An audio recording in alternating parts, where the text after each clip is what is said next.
Почитувани новинари, Слаѓана Тасева нема никаква релевантност и кредибилитет да зборува како независна личност, бидејќи многу пати досега докажа дека е партиски мегафон на СДСМ и Бранко Црвенковски.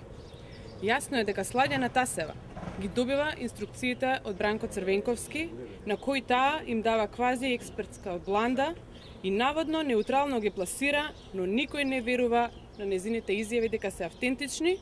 Изјавите на Тасева се изјави на Бранко Црвенковски. Во интерес на вистината, сакаме да ја информираме македонската јавност за следното. Слаѓана Тасева е кадар и вработена од Љубомир Фречковски.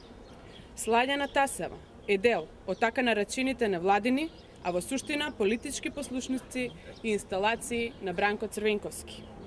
Сите изјави на Слаѓана Тасева представуваат безобразен обид да се врати на власт Бранко Црвенковски. Освен ваквата прочитана перфидност, Слаѓана Тасева треба да одговори и на следните прашања. Како прво, зошто според пишувањата на весниците во 2006 година, во улога на прв антикорупционер избран од Бранко Црвенковски, Слаѓана Тасева не плати огромни суми данок во управата за јавни приходи за 2004 година и 2005 година, слично како тоа што го правеше Велија Рамковски.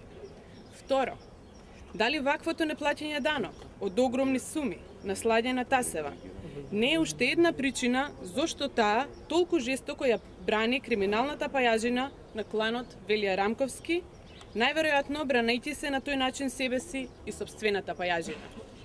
Трето, како може Слаѓана Тасева, партискиот мегафон на Бранко Црвенковски, да зборува за владење на правото, кога само една година откако почна да извршува јавна функција, беше обвината од јавноста за судирни интереси, бидејќи истовремено држеше 3 раководни функции, остварувајќи огромни приходи. Да заклучиме и да бидеме на чисто уште еднаш.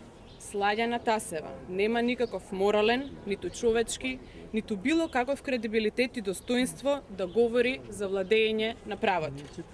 Проектот Скопје 2014 е комплетно изведен согласно законите во транспарентна постапка, а за неговото значење најдобро говори ставот кој пред некој ден го изнесоа представниците на македонските градежни компании, а тоа е дека токму овој проект придонел да нема колапс на градежништвото, напротив, градежништвото да има голем раст и да се обезбеди работа за десетици илјади работници и издршка на стотици илјади граѓани на Република Македонија.